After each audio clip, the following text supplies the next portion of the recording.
திவி ஸோ எவ்வளோ நேரம் வந்து பார்த்தீங்கன்னா சாக்லேட் காஃபின்னு சொல்லி வெஜ் ஐட்டமாக பேசிட்டோமா. ஸோ மக்களே வந்து யோசிப்பாங்க இவளுங்கன்னா வெஜ்ஜை பற்றி பேசுகிறாங்கன்னு எவ்வளோ நேரம் யோசிச்சிருப்பாங்க. ஸோ அவங்க யோசிக்க கூடாதுன்றதுக்காக ஒரு நான்வெஜ் ஐட்டமோட வந்திருக்கேன். மக்களுக்காக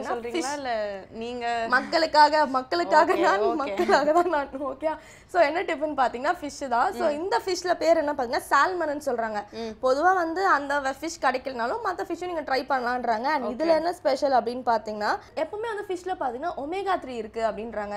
ஸோ அந்த ஒமேகா 3 எதுக்கு யூஸ் ஆகுதுன்னா உங்க டிப்ரெஷன் வந்து கண்ட்ரோல் பண்ண. ஓகே, ஸோ நீங்க எவ்வளவு சேடா இருந்தாலும் இந்த ஃபிஷ் சாப்பிட்டீங்கன்னா கொஞ்சம் உங்க டிப்ரெஷன் கண்ட்ரோல் ஆகும். அதான் டிப்ரெஷனை குறைக்கிறதுக்கான ஹார்மோனை தூண்டிவிடும் அப்படின்றாங்க. நீங்க ஆல்ரெடி ஸ்டார்டிங்லேயே சொன்ன மாதிரி சில பேர் நல்லா பேசிட்டு இருப்பாங்க, திடீர்னு ஏதாவது விஷயம் மைண்ட்ல கிராஸ் ஆகி அப்செட் ஆயிடுவாங்க. பழைய விஷயங்கள் ஏதாவது மைண்ட்ல ஓடிட்டே இருக்கும், பாஸ்ட பத்தி நினைப்பாங்க, இல்ல ஃபியூச்சர்ல நம்ம என்னதான் ஆக போறோம் ரொம்ப டிப்ரெஷன்ல இருப்பாங்க. ஸோ இதெல்லாமே வந்து கண்ட்ரோல் பண்றதுக்கு இந்த ஃபிஷ் ஹெல்ப்ஃபுல்லா இருக்கு அப்படின்றாங்க. அண்ட் பொதுவா எல்லாருக்குமே தெரிஞ்ச மாதிரி ஃபிஷ் வந்து கண்ணுக்கு ரொம்ப நல்லது. ஸோ இதெல்லாமே நல்லா இருந்துச்சுன்னா உங்க டே வந்து ரொம்ப பாசிட்டிவ் வைப்ஸோட இருக்கும் அப்படின்னு சொல்லலாம். ஸோ ஃபிஷ்ஷை சாப்பிட்றதுனால இவ்வளோ நல்ல விஷயம் இருக்கு அப்படின்றது வந்து ரொம்பவே அழகாக சொன்னீங்க பிரீத்தி. ஸோ இதை தொடர்ந்து அடுத்ததான் நம்ம என்ன பார்க்க போறோம்னு பார்த்தீங்கன்னா 12 ராசிக்காரர்களுக்கான தினப்பலனை சொல்ல வந்திருக்காரு யதார்த்த ஜோதிடர் ஷெல்வி. பார்த்துடலாமா? பார்த்துடலாம். இது யோகம் நல்ல யோகம்.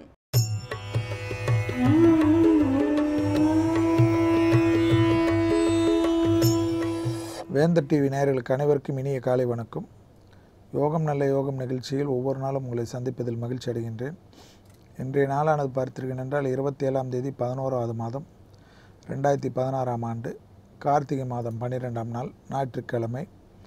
ஓய்வு நாளான இன்று மேஷம் முதல் மீனம் வரை உள்ள ராசி நேயர்களுடைய தினப்பலன்களை பார்ப்போம். முதலாவதாக பார்க்கக்கூடிய ராசிக்காரர்கள் மேஷ ராசிக்காரர்கள்.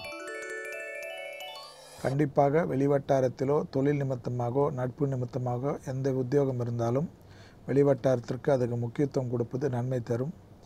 குடும்பத்தில் இணக்கமற்ற சூழ்நிலைகள் காணப்படுவதனால் வார்த்தைகளில் மிக கவனமாக வைத்து கொள்ளுங்கள். குடும்ப விஷயத்தில் தேவையில்லாத கோபதாபங்கள் மொத்த நிம்மதியும் குடும்பத்தில் கெடுத்து விடலாம். வெளிவட்டாரத்தில் எந்த வேலைகள் இருக்கின்ற பழைய வேலைகள் இருந்தாலும் செய்து முடிப்பதற்குண்டான முயற்சியில் வெற்றிகள் ஏற்படுத்தி சிலருக்கு கௌரவங்கள் கண்டிப்பாக கிடைக்கும். அடுத்ததாக பார்க்கக்கூடிய ராசிக்காரர்கள் ரிஷப ராசிக்காரர்கள். யோக பலமான நாள். கண்டிப்பாக கொடுக்கல் வாங்கல் பிரச்சனை போய் பேசி தீர்த்து கொள்வது முக்கியமான முடிவும் அனுகூலத்தை ஏற்படுத்தி தரும்.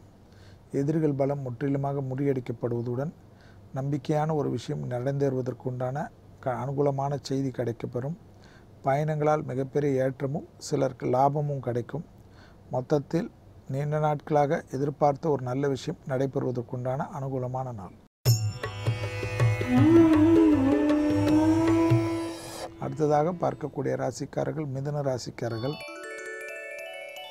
வெளிவட்டாரம் உத்தியோகம் தொழில் அமைப்பில் சங்கடங்கள் படிப்படியாக குறைவதை கண்கூடாக பார்க்கலாம். அதே சமயம் பிள்ளைகள் விஷயத்தில் மட்டும் இவ்வளோ கோபதாபங்கள் தேவையா என்பதை யோசித்துக் கொள்ளுங்கள். பிள்ளைகள் விஷயத்தில் பூத கண்ணாடி ஆராய்ச்சி வைத்துக் கொள்வது நன்மையை தராது. சாதாரணமாக உங்கள் பிள்ளைகளை பற்றி பிறரிடம் குறை கூறுவதோ பிறர் உங்களிடம் குறை கூறுவதோ அனுமதிப்பதோ தேவையில்லாத குழப்பத்தை ஏற்படுத்தும். பிள்ளைகளுக்கு தாய் தந்தையராக இல்லாமல் நல்ல தோழன் தோழியாக மாறிக்கொள்வது இன்றைக்கு நன்மை.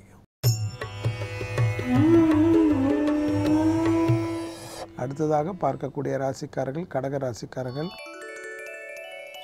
இரத்தபந்த உறவுகள் விஷயத்தில் வாக்குவாதம் வேண்டாம். தாய் தந்தையர் உடல்நிலைக்கு அதிக முக்கியத்துவம்.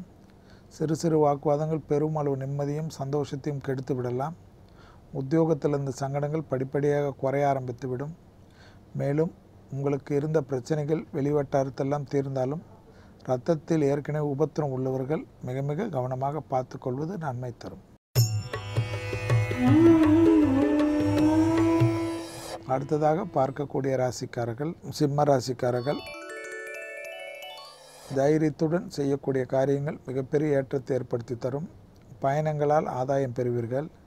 நீண்ட நாட்களாக உங்களுக்கு இருந்த பிரச்சனை ஒன்று இன்றைக்கு முடிவுக்கு வரும். தேக ஆரோக்கியமாக இருக்கட்டும் பண பிரச்சனையாக இருக்கட்டும் கண்டிப்பாக அதில் சந்தோஷமும் அனுகூலம் ஏற்படுவதற்குண்டான அமைப்பு. புது முயற்சிகள் வெற்றிகளும் அனுகூலம் லாபத்தையும் ஏற்படுத்தி தருவதற்குண்டான யோக பலமான நாள். புதிய அறிமுகத்தால் மிகப்பெரிய ஏற்றங்கள். தொலைதூர பயணங்கள் சந்தோஷங்கள். அடுத்ததாக பார்க்கக்கூடிய ராசிக்காரர்கள் கன்னியா ராசிக்காரர்கள். ஏற்றம் அனுகூலங்கள் ஒன்று சேருவதற்குண்டான அற்புதமான நாள். வாய் வார்த்தைகளில் கண்டிப்பாக தேன் தடவிய வார்த்தை உங்களுக்கும் உங்களை சார்ந்தவர்களுக்கும் நன்மை ஏற்படுத்தி தரும். தொட்டது தொடங்கக்கூடிய காலகட்டத்தை சரியாக முறையாக பயன்படுத்தி கொள்ளுங்கள். உத்தியோகத்தில் இருந்த சங்கடங்கள் படிப்படியாக குறைய ஆரம்பித்துவிடும்.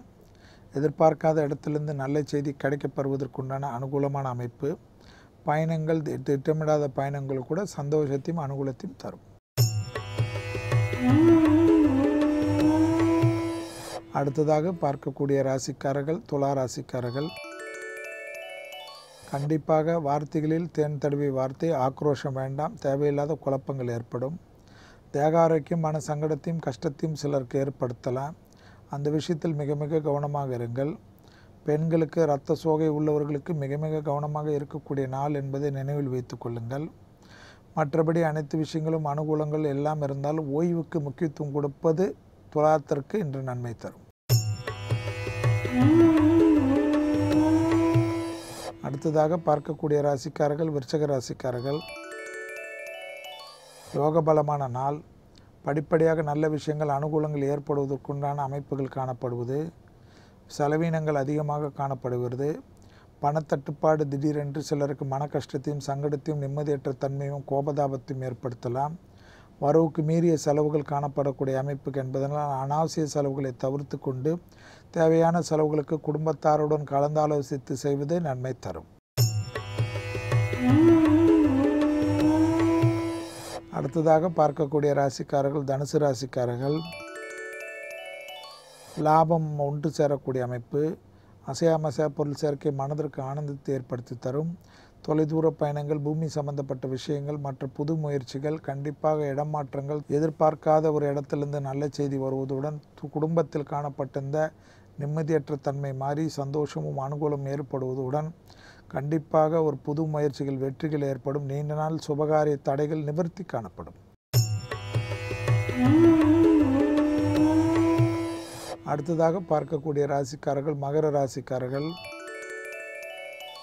ஓய்வு நாளானாலும் ஓய்வில்லாமல் உழைக்கக்கூடிய நாளாக காணப்படுகிறது. வேலை, உத்தியோகம், வியாபாரம், அபிவிருத்திக்கு உண்டான நல்ல செய்தி கிடைக்கப்பெறுகிறது. தொட்டது தொடங்கக்கூடிய காலகட்டமாக காணப்படுகிறது. சங்கடங்கள் படிப்படியாக குறைவதனால் தொலைதூரத்தில் இருந்த பிரச்சனைகள் நிவர்த்தி காணப்படுகிறது. புதிய முயற்சிகள் வெற்றிகள் அனுகூலங்கள் காணப்படுவதை சரியாக முறையாக பயன்படுத்தி கொள்ளுங்கள். அடுத்ததாக பார்க்கக்கூடிய ராசிக்காரர்கள் கும்ப ராசிக்காரர்கள். கண்டிப்பாக தந்தை வழி உறவுகள் விஷயத்தில் மிக மிக கவனமாக இருங்கள். ஜவாப் ஜாமீன் கொடுக்காதீர்கள். தந்தையாருடைய தேகாரக்க மன சங்கடத்தை திடீரென்று ஏற்பட்டலாம். யாரிடத்திலும் புறமாக பேசுவதை தவிர்த்து கொள்ளுங்கள். ரகசியங்களை பரம ரகசியமாக வைத்து கொள்வதே நன்மை தரும். தேக சூழ்நிலைகளும் நேரத்தின் சூழ்நிலைகளும் சிறிது சரியில்லை என்பதனால் தேகாரோக்கியத்தில் ஏற்கனவே உபத்திரம் உள்ள அமைப்புக்கு உண்டான மருந்து மாத்திரைகளை மறந்து விடுவது பெரும் சிக்கலையும் கஷ்டத்தையும் ஏற்படுத்தலாம். அடுத்ததாக பார்க்கக்கூடிய ராசிக்காரர்கள் மீன ராசிக்காரர்கள். நாள் முழுவதும் சந்திராஷ்டம் உள்ளதை மட்டும் நினைவில் வைத்துக் கொள்ளுங்கள். வண்டி வாகனத்தில் வித்தைகள் இல்லாமல் இருப்பது நன்மை தரும். சந்திராஷ்டம் இருந்தாலும் சந்தோஷத்துக்கு குறைபாடு காணப்படவில்லை. வெளிவட்டாரம், உத்தியோகம், தொழில் அமைப்பு அனுகூலங்கள் காணப்பட்டாலும் பிள்ளைகளுடைய தேகாரோக்கியம், பிள்ளைகளுடைய பழக்க வழக்கங்கள், பிள்ளைகளுடைய வண்டி வாகனத்தில் மட்டும் சிறிது அன்புடன் கூறுங்கள். அவர்களை பத்திரமாக இருக்குமாறு. மீண்டும் நாளை யோகம் நல்ல யோகம் நிகழ்ச்சிகளுக்கு சந்திப்பதில் மகிழ்ச்சி அடைகின்றேன். நன்றி, வணக்கம். பிரீத்தி, ஸோ இப்போ நம்ம வந்து சாக்லேட், அப்புறம் வந்து பார்த்தீங்கன்னா வந்து காஃபி, ஃபிஷ் பற்றிலாம் சொல்லிட்டு இருந்தோம் இல்லையா? ஸோ அதை தவிர்த்து இன்னும் நிறைய ஐட்டம்ஸ் இருக்கு. காலையிலே நம்ம வந்து சாப்பிட்றதுக்கு, நம்ம வந்து மைண்ட் டிஸ்டர்ப் ஆகாமல் இருக்கிறதுக்கு என்னன்னு பார்த்தீங்கன்னா வந்து எக்கு, பெர்ரிஸ், வால்நட், அவகாடோ, அப்புறம் பார்த்தீங்கன்னா பனானாஸ், அப்புறம் வந்து லாஸ்ட்டாக ஒன்று என்னன்னா பாஸ்தா. ஸோ இந்த மாதிரி ஃபுட் ஐட்டம்ஸ்லாம் வந்து நம்ம மூட் ஸ்விங் ஆகிறதுக்கும் நம்ம கொஞ்சம் ஆக்டிவாக இருக்கிறதுக்கும் வந்து நம்மளுக்கு இந்த ஃபுட் எடுத்துக்கலாம் அப்படின்னு வந்து சொல்கிறாங்க. எஸ், நீங்கள் சொல்லும் போதே பாஸ்தான்னு போது எனக்கு வந்து பிரகாசமாக இருக்குது பார்த்துக்கலாம் எமோஜி. ஸோ கரெக்டாக தான் சொல்லியிருக்காங்கன்னு நினைக்கிறேன். ஸோ இன்னைக்கு இந்த எபிசோட் எல்லாருக்கும் ரொம்ப பிடிச்சிருக்குன்ற நம்பிக்கையில் வேந்திரன் இளங்கதிர் காலை செய்திகள் பார்த்து கிளம்பிடலாம். ஸோ வியூவர்ஸ், நாளைக்கு ஒரு ஃப்ரெஷ்ஷான டாபிக்கோட உங்களை மீட் பண்ணுறோம். Until then bye from Preethi, Suresh and Divya with the entire team of Putham Pudhu காலை. பாய்.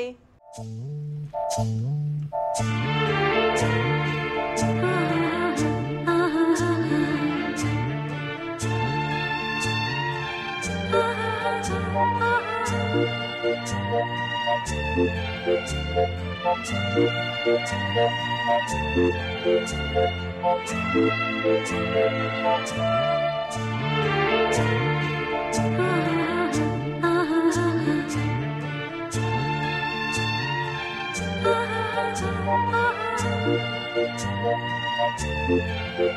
you.